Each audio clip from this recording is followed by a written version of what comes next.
The ships came on a Tuesday morning. Thousands of them filled the sky like metal clouds. They blocked the sun over every major city on Earth.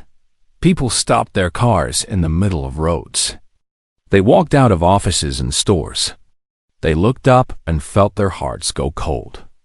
The Galactic Dominion had arrived. Commander Tarek stood on the bridge of his flagship, the Eternal Conquest. He was a tall creature with gray skin and 4 arms. His people, the Valorians, had conquered more than 100 worlds. Earth would be number 107. He looked at the blue planet below and smiled. It was a good world, rich in water, rich in metals, and filled with billions of workers waiting to serve the Dominion. "Send the message," he said. His communications officer pressed a button. Across Earth, every screen, every radio, every phone played the same recording. "People of Earth, I am Commander Tarek of the Galactic Dominion. Your planet now belongs to us. You have 12 hours to surrender. Put down your weapons. Walk out of your buildings. Kneel and wait for collection. If you do not surrender, we will burn your cities from the sky. You cannot win. You cannot hide. You cannot run. Submit, and you will live. Resist, and you will die. Your time begins now." The message ended. Tarek waited for the panic to begin. On other worlds, this was always the same. People would scream. Governments would fight each other. Some would try to run. Some would try to fight. All would fail. But Earth did something different. For the first 3 hours, nothing happened. The humans talked to each other. Their leaders met in secret. Their military moved, but not toward the alien ships. They moved away. Then, at hour 4, Earth sent its reply. A single message broadcast to the Dominion fleet. A human woman appeared on screen. She had gray hair and tired eyes. She wore a simple suit. She did not look afraid. "Commander Tarek," she said, "my name is not important. I speak for Earth. We have received your message. We have made our choice." Tarek leaned forward. "Finally, the surrender." "We will not kneel," the woman said. "We will not submit. We will not meet you in our cities or our fields. We will not give you the war you expect." She paused and something changed in her eyes. It was not fear. It was something else. Something that made Tarek feel strange. "You want our planet? Come and take it. But you will not find us waiting. We are going into the wild. Into the forests and mountains and caves that you do not know. We were born from this Earth. It knows us. It will hide us. And when you come looking..." She smiled. It was not a nice smile. "Well, you will learn why nothing has ever successfully invaded our home."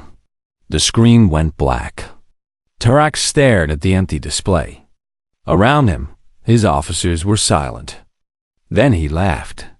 It was a loud, hard laugh. "They think their trees will protect them? Their little mountains?" He shook his head. "Fools, all of them. Deploy the ground forces. Hunt them down. I want this planet cleared in 30 days. His science officer, a thin creature named Kelos, raised one hand. "Commander, I have been studying human history.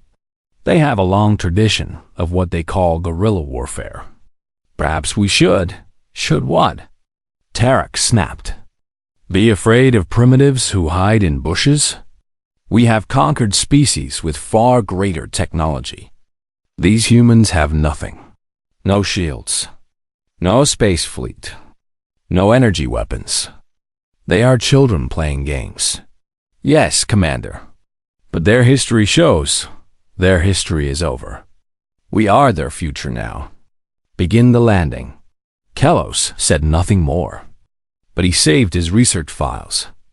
Something told him he would need them later. On Earth, the great emptying had begun. In Korea, a young sergeant named Yuna led her unit into the Taebaek Mountains. Behind her came thousands of civilians, old people and young, families with children, workers and farmers and teachers. They carried everything they could: food, tools, medicine, seeds. They left their homes behind, their cars, their comfortable lives, all of it abandoned in a single night. Yuna had been a soldier for 8 years. She had trained for many things, but she had never trained for this. No one had. Yet somehow, everyone knew what to do. It was as if a memory had woken up inside them. An old memory. A memory of times before cities, before countries, when humans lived in the wild and the wild kept them safe. "Keep moving," Yuna called to the people behind her. "We have 10 hours before they land. We need to be deep in the mountains by then." An old woman walked beside her. Her name was Bora.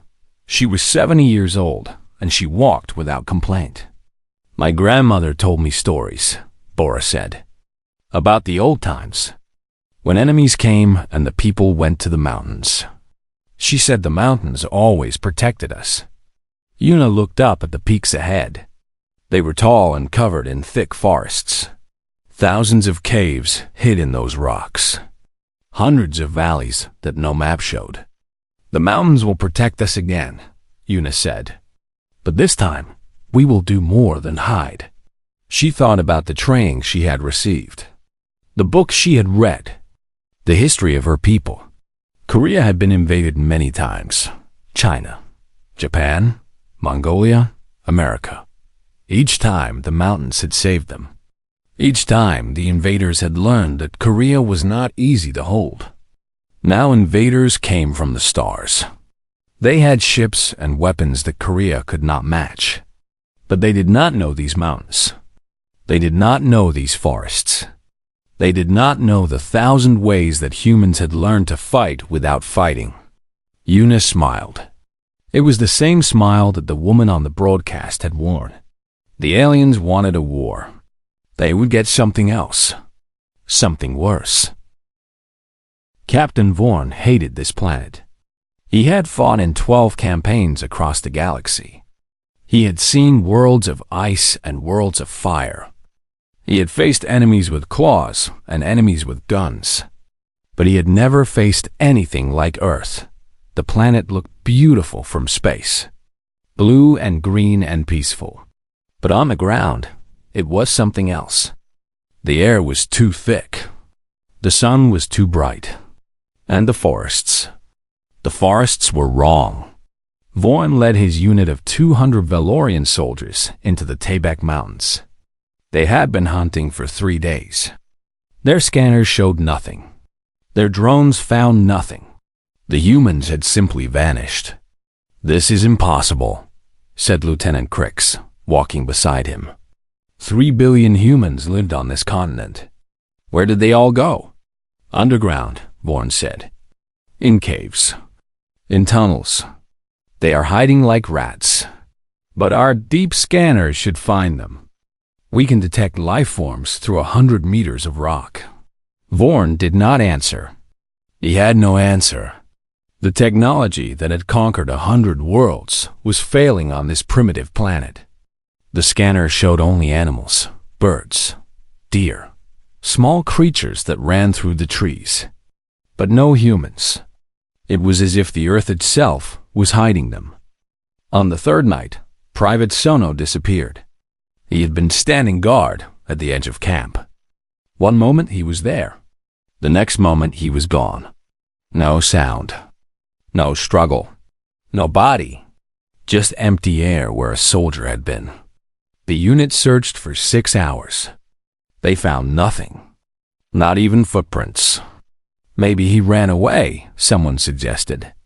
Sono was a veteran, Vorn said. He had fought on 8 worlds. He did not run.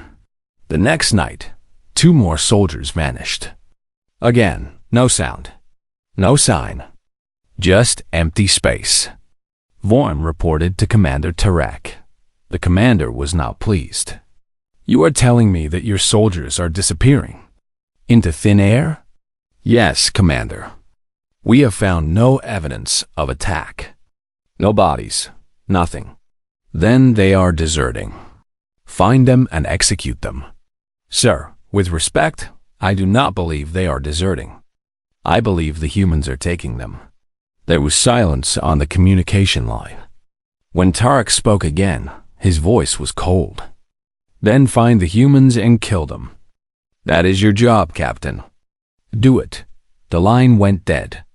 Vorn gathered his remaining soldiers. They were scared. He could see it in their eyes. These were warriors who had never known fear. Now they jumped at shadows. We continue the mission, Vorn said. Stay in groups of 10. Never walk alone.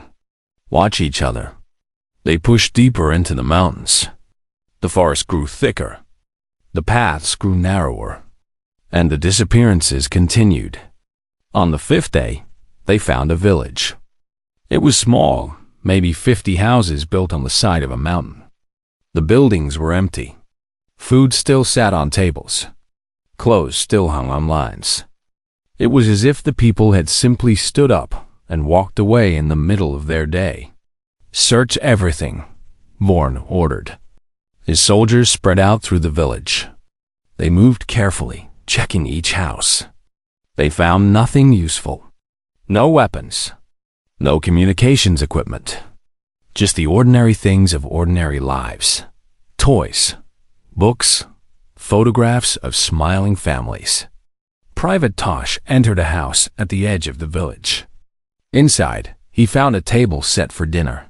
4 plates. 4 cups. A meal half eaten.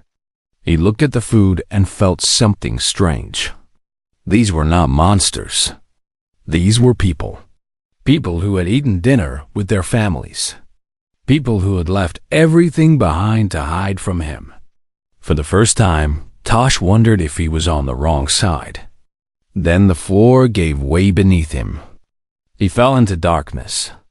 The hole was not deep, maybe 3 meters, but it was lined with sharpened bamboo stakes. They went through his armor like it was paper. They went through his body like he was nothing. Tosh did not even have time to scream.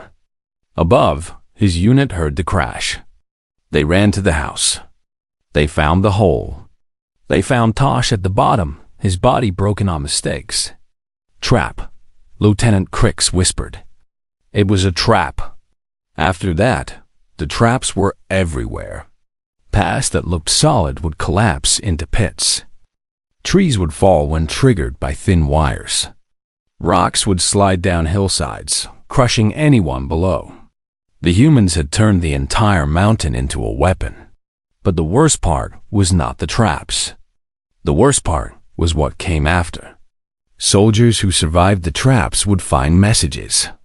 Carved into trees. Written in dirt. Sometimes written in blood. We see you. We know how many you are. Tonight, 3 more will disappear. And the messages were always right. Every night, soldiers vanished. Always the exact number the messages predicted. The humans were not just attacking them. They were playing with them. Deep in the mountains, in a cave that no scanner could find, Una watched the reports come in. Her network had grown in the past week. Thousands of resistance fighters spread across the mountains. They communicated through old methods. Drum signals. Bird calls. Runners who knew paths that no map showed. The Eastern unit captured another patrol, said Dohyun, her second in command. 12 soldiers. All alive. Good. Take them to the processing caves. Separate them. Begin the interviews. Interviews? You mean interrogation? Una shook her head. No, we do not hurt them. We talk to them. We learn their language. We learn their technology. We learn their fears. She smiled. And we make sure they learn about us. Our food, our music, our families. We show them that we are not the enemy they were told about. Dohyun frowned. Why? They came to enslave us. Their leaders came to enslave us. These soldiers are just workers following orders. If we treat them well, some of them will question those orders. And questions are more dangerous than bombs. Yuna looked at the map on the cave wall. It showed the entire mountain range. Red dots marked enemy positions. Blue dots marked resistance cells. Green lines showed the tunnel networks that connected everything. The aliens controlled the sky. They controlled the empty cities. But humans controlled the ground. The real ground. The wild places where no scanner could see and no technology could help. Commander Tarak wanted to find the humans. He would get his wish. But not the way he expected. The humans were not hiding. They were preparing. 2 months had passed since the invasion. Commander Tarak stood in his command center and stared at the reports. He did not like what he saw. The Dominion controlled every major city on Earth. They controlled the roads, the ports, the empty buildings that humans had left behind. But they controlled nothing else. The forests were enemy territory. The mountains were death zones. Even the rivers and lakes had become dangerous. Soldiers who went to drink water sometimes never came back. And the numbers were getting worse. Tarak had landed 50,000 soldiers on Earth. Now he had 32,000. 18,000 had been lost. Not killed in battle, just lost. Vanished into the green darkness of an alien world. His science officer, Kelos, entered the room with more reports. Commander, I have completed my analysis of the psychological data. Speak. Kelos pulled up images on the main screen. They were helmet recordings from soldiers in the field. In one video, a patrol moved through a misty forest. The trees were tall and thick. Fog covered everything more than 10 meters away. Watch the soldiers in the back, Kelos said. Tarak watched. At first, nothing happened. Then he noticed movement in the fog. Just shadows. Not attacking. Not moving forward. Just there, watching. Then, one by one, the soldiers at the back of the group disappeared. No sound and no cry for help. They were simply there, and then they were not. By the time the soldier in front realized he was alone, everyone else was gone. The video ended with the lone soldier screaming into his communicator, begging for help, crying that the shadows were coming for him. We recovered that soldier, Kelos said. He has not spoken since. He sits in his room and stares at the wall. He will not eat unless forced. He is broken. Tariq felt something cold in his stomach. One incident. It is not one incident, Commander. We have hundreds of cases like this. The humans do not just kill our soldiers. They destroy their minds. They leave survivors specifically so those survivors can spread fear. Kelos changed the images. Now the screen showed messages. Carved into trees. Painted on rocks. Written in languages that the Dominion translation systems have learned to read. We know your name, Corporal Veth. We know you dream of your mother. Tonight, you will dream of her for the last time. Private Rosh, your commander sent you here to die. He eats warm food on his ship while you starve in the mud. Ask yourself why. Commander Tarak sleeps poorly. He should. We are closer than he thinks. Tarak stepped back from the screen. How do they know these things? We believe they have captured enough soldiers to learn our language and culture. They study us, Commander. They learn what frightens us. Then they use that knowledge. This is impossible. They are primitives. No, sir. They are not primitives. They are humans. And humans, I have learned, are very different from what we expected. Kelos pulled up another file. This one showed the history of Earth. Images of ancient wars. Small armies defeating large ones. Occupied countries that never stopped fighting. Empires that crumbled because they could not hold what they had conquered. Humans have fought this way for thousands of years, Kello said. They call it many things.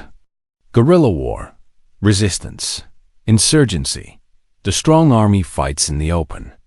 The weak army hides and waits and strikes when the strong army is tired. The strong army always loses eventually, because the weak army has one thing the strong army does not. What? Time and patience. Humans evolved on this planet for 200,000 years. They learned to wait, to endure, to survive. We have been here 2 months. We are already losing. They can wait for years. Tariq slammed his fist on the console. Then, we burn their forests. We destroy their hiding places. We tried that, Commander. The fires spread in ways we did not expect.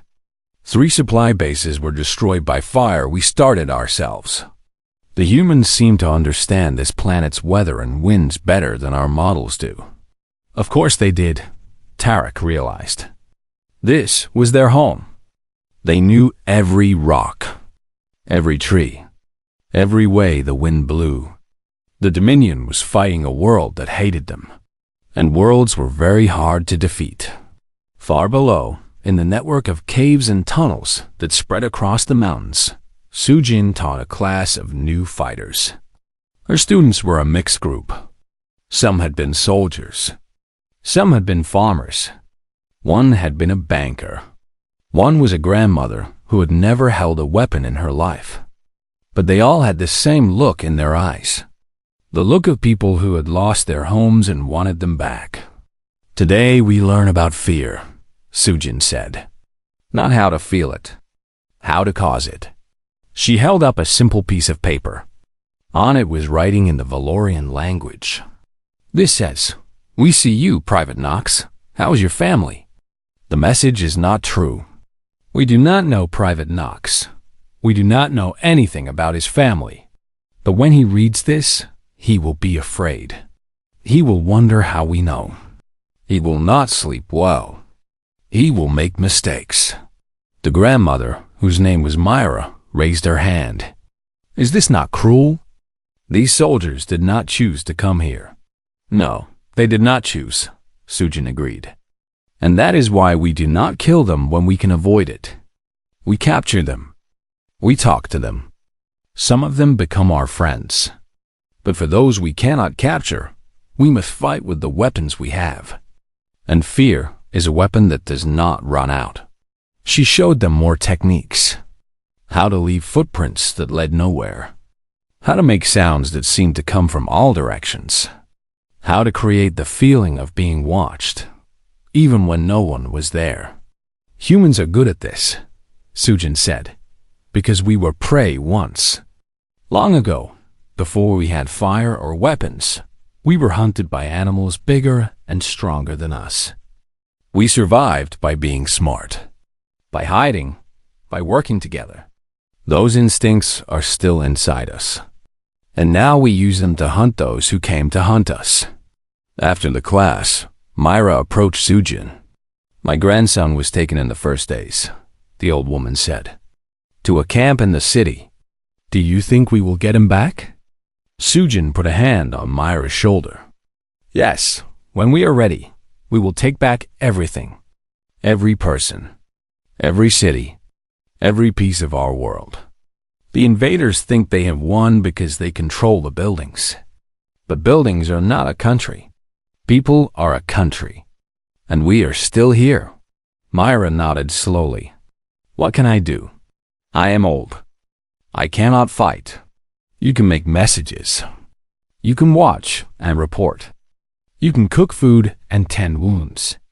There is a place for everyone in this war. That is our strength. The Dominion sends soldiers. We send a whole people.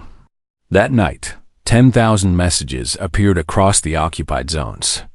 On walls, on vehicles, on the pillows of sleeping soldiers. All saying the same thing. We are everywhere. We are everyone. You cannot win a war against a planet that wants you gone. Leave now, or stay forever. None of the soldiers slept well that night. None of them would sleep well ever again. 6 months after the invasion, something changed.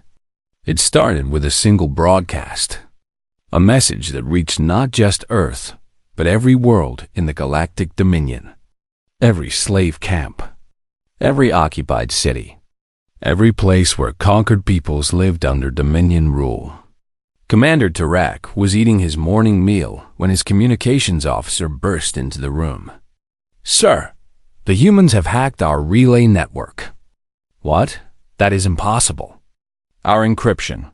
They broke it, sir. They are broadcasting now. To everyone. Every world." Tarak ran to the command center. On the main screen, a human woman was speaking. She was young, maybe 30 years old. She had a calm face and steady eyes. Behind her stood rows of people from many species. Some were human. Some were not. They were all looking at the camera with the same expression. "Hope, my name is Ji-Wan," the woman said. "I am speaking to you from Earth. 6 months ago, the Dominion came to conquer our world. They told us to surrender. They told us resistance was useless. They told us we would be slaves." She smiled. It was a dangerous smile. They were wrong. We did not surrender. We hid. We learned. We fought. And now, 6 months later, the Dominion has lost half its army on Earth. Not to big battles. Not to advanced weapons. But to patience. To traps. To the simple fact that you cannot conquer a people who refuse to be conquered. The image changed. It showed footage of Dominion soldiers being captured. Not killed. Captured. Treated well. Fed. Talked to. Some of them were smiling. Some of them were wearing human clothes. Some of them were helping humans build things. "These soldiers came to enslave us," Ji-Wan said. "Now many of them are our friends. They learned that their leaders lied to them. They learned that humans are not the monsters the Dominion described. And they learned something else. Something important." The image changed again. Now it showed diagrams, schematics, instructions, pages and pages of information. This is how to fight back. How to build traps. How to hide. How to communicate without being detected. How to turn a forest or a mountain or a city into a weapon. We are sharing this with every occupied world. Because what works on Earth can work anywhere. Tarak felt his blood go cold. He turned to Kelos. "Can we stop this broadcast?" "No, sir. It is coming from multiple sources. We would have to destroy half our own relay network to stop it. And even then, the message has already been received." On the screen, Ji-Wan continued. "To the people of the Dominion's conquered worlds, you are not alone. You have never been alone. Every species has the ability to resist. Every species has forests or mountains or caves or places where the enemy cannot easily go. Use them. Hide. Learn. Wait. And when the time is right, strike. To the Dominion itself, we know your secrets now. Your fleet positions. Your supply lines. Your commanders and their weaknesses. Your soldiers have told us everything. Not because we tortured them, because we showed them kindness, and they realized that kindness is something the Dominion does not offer." She leaned forward, looking directly into the camera. "You came to Earth looking for slaves. Instead, you found teachers. And now the whole galaxy is going to learn what happens when you pick a fight with the wrong planet." The broadcast ended. For a long moment, the command center was silent. Then the reports started coming in. Uprisings on 12 worlds. Not big ones. Not yet. But the same patterns. Populations disappearing into wilderness areas. Messages appearing on walls. Soldiers vanishing in the night. The humans had given the galaxy a blueprint for resistance. And the galaxy was using it. In the underground command center on Earth, General Kyung-ho reviewed the results. The broadcast reached 94% of Dominion-controlled territory, reported his communications officer, a former IT worker named Sung-ho. We are receiving response signals from 37 worlds. They want more information, more guidance. Send them everything we have, Kyung-ho said. Every technique, every strategy, every lesson we have learned. This is not just our fight anymore. This is a galactic revolution. His niece Ji-won entered the room. She looked tired but happy. The broadcast had been her idea. She had spent months planning it, working with captured Dominion soldiers who had switched sides, learning how to hack their communications. Uncle, the council wants to talk to you. Kyung-ho nodded. The council was the leadership group of the global resistance. Representatives from every continent, every country, every group that was fighting. They met rarely in person because travel was dangerous. Usually, they communicated through the tunnel networks and messenger systems that humans had built over 6 months. But today was special. Today, they would plan the final phase. In a large cave deep in the mountains, the council gathered. There were soldiers and farmers, teachers and scientists, young people and old. They represented a world that had refused to die. Kyung-ho stood before them. For 6 months, we have been hiding, learning, preparing. The Dominion thinks we are just surviving. They do not understand that survival was never our goal. It was only the beginning. He pointed to a map that covered one wall of the cave. It showed Earth with thousands of markers on it. Blue for human positions, red for Dominion positions. We know where every enemy base is. We know their patrol schedules. We know their supply routes. We know which of their soldiers are loyal and which are having doubts. We have people inside their bases. Some human, some not. He let that sink in. Some of the captured Dominion soldiers had done more than share information. They had agreed to help, to spy, to sabotage. The kindness the humans showed them had broken their loyalty to the Dominion more effectively than any weapon. In 3 days, we will begin the final operation. Not a big battle. The Dominion expects a big battle. They are prepared for a big battle. We will give them something they do not expect. He smiled. It was the smile that his enemies had learned to fear. We will give them a harvest. Across the world, in hidden camps and caves and tunnels, resistance fighters prepared. They checked their weapons. They reviewed their plans. They said goodbye to loved ones, just in case. Old woman Mira helped wrap bandages. She was not young enough to fight, but she could prepare for those who would be wounded. Beside her worked a young man named Hyun, who had been a medical student before the invasion. He had spent 6 months learning how to treat both human and Valorian injuries. Because after tonight, there would be many wounded on both sides. Are you afraid? Myra asked him. Yes, Hyun admitted, but not as afraid as they are. I have seen the enemy soldiers.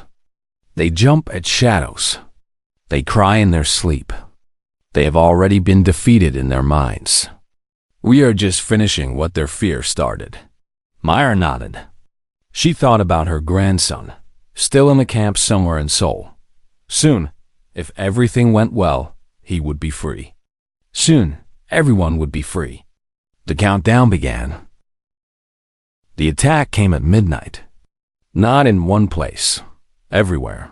Commander Tarak was sleeping when the alarm started. He ran to the command center in his night clothes. What he saw on the screens made his blood freeze. Red lights flashing across every continent. Bases going offline. Communications cutting out. Distress calls that started strong and then went silent. Report. He shouted. What is happening? His officers scrambled to find answers. But the answers did not make sense. Base 7 is gone, sir. We lost contact completely. Base 12 reports their perimeter defenses have failed. They do not know how. Base 23 says something is in their walls. In their walls, sir. They can hear movement but cannot find the source. How is this possible? Tarak demanded. We have the best technology in the galaxy. How can primitives defeat our defenses? Kelos appeared beside him. The science officer looked pale. They did not defeat our defenses tonight, Commander. They have been defeating them for months. Small sabotage. Tiny changes. Wires cut and reconnected wrongly. Software altered by one line of code. We never noticed because it happened so slowly. Tonight, they simply activated what they had already done. Tarak stared at him. You mean they have been inside our bases this whole time? Yes, sir. Not many, but enough. They learned our systems by studying our captured soldiers. They recruited some of our own people to help them. And they waited. 6 months of waiting for one night of action. On the planet below, the harvest began. It was not like any battle the Dominion had ever seen. There were no armies marching, no ships firing, just darkness and movement and the steady disappearance of everything the Dominion had built. At Base 7, the power went out at exactly midnight. Emergency lights came on, but they were dim. Soldiers ran to their positions, but their positions had been changed.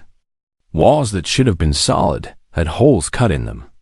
Doors that should have been locked stood open. And then the humans came, not charging in with weapons, emerging from shadows, rising from floors, dropping from ceilings. They moved like ghosts, taking soldiers before they could even scream. Within an hour, the entire base was captured. 1,000 Dominion soldiers taken alive. At Base 12, the story was similar. The humans had dug tunnels that connected to the base's underground areas. When the attack began, fighters poured out of the ground like water from a broken dam. The base commander tried to call for help, but his communications had been sabotaged. He tried to fight, but his weapons had been altered to fail. In the end, he surrendered. It was that or watch his soldiers die.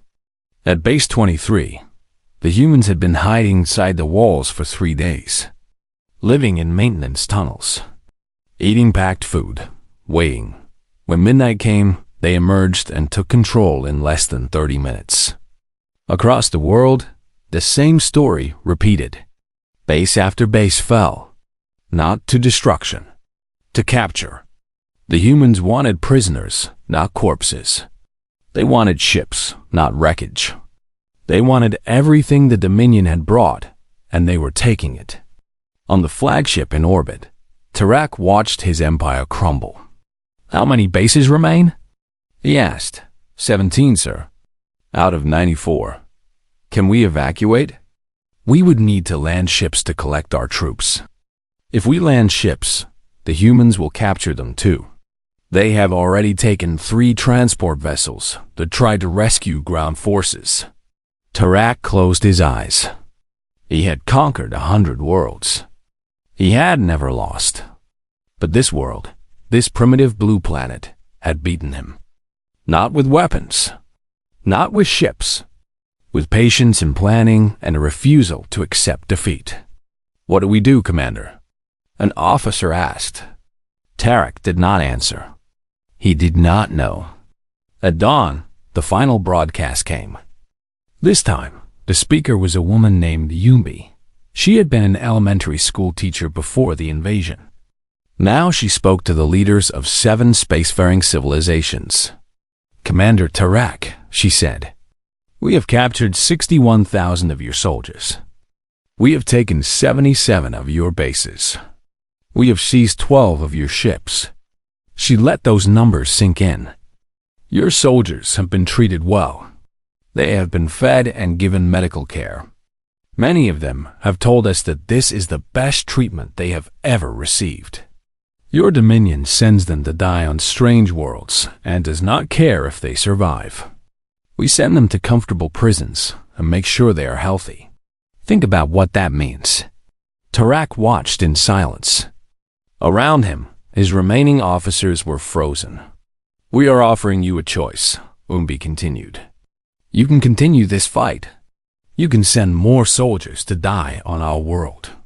You can spend years and billions of resources trying to conquer a planet that will never stop fighting. And while you do that, your other conquered worlds will learn from our example.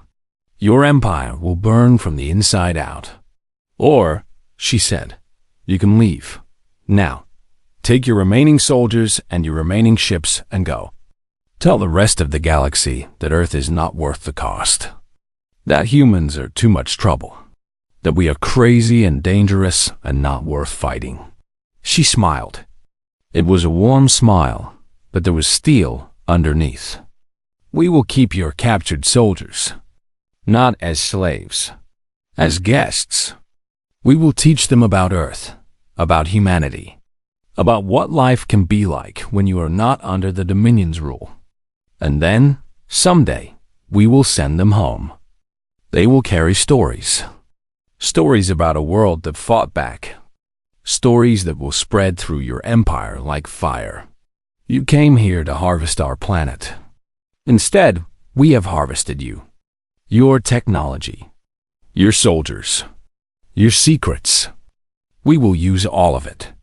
And when we come to the stars, and we will come, you will remember this day. She leaned forward. We do not want war with you, Commander. But we do not fear it either. Go home. Tell your leaders that the Dominion made a mistake. And hope that we are busy enough with rebuilding that we do not come looking for you. The broadcast ended. For a long time, no one spoke. Then, slowly, Commander Tarak gave the order. Recall all remaining ground forces. Prepare for departure. Sir? An officer asked. We are leaving? Yes, we are leaving. Earth is not worth the cost. It was the first time in Dominion history that a world had defeated them. It would not be the last. Because Yumbi was right. The stories would spread. And when they spread, other worlds would learn that resistance was possible. 3 days later, the last Dominion ship left Earth's orbit. The humans came out of their mountains and forests and caves. They returned to their cities. They began to rebuild. But they did not forget. They could never forget. In a ceremony watched by billions, General Kyung-ho stood before a crowd in Seoul. Beside him stood Yuna, Sujin, Jiwon, Yoonbi, Old Myra, Young Hyan, and thousands of others who had fought. Behind them, the sky was blue and empty. No more alien ships blocked the sun. Today, we celebrate, Kyung-ho said. But tomorrow we work. We have captured technology that is centuries ahead of ours. We have allies on other worlds who are waiting for us. And we have a galaxy full of people who need to know that they are not alone. He looked up at the sky. The Dominion came here looking for slaves. They found something else. They found teachers. And now, the whole galaxy is going to learn what happens when you underestimate humanity. He raised his fist. The crowd roared. The invasion was over. The liberation had begun. And somewhere, far across the stars, Commander Tarak looked at the reports from a dozen other worlds where uprisings had started, where people were hiding in forests and mountains and fighting back in ways that the Dominion had never expected. He thought about Yumbi's warning, about humans coming to the stars. He thought about his peaceful retirement, now impossible. And he wondered, not for the first time, why his people had ever thought it was a good idea to invade a planet called Earth. The humans had a saying he had learned. Let sleeping dogs lie. The Dominion had woken the dog. Now the whole galaxy would pay the price. The end.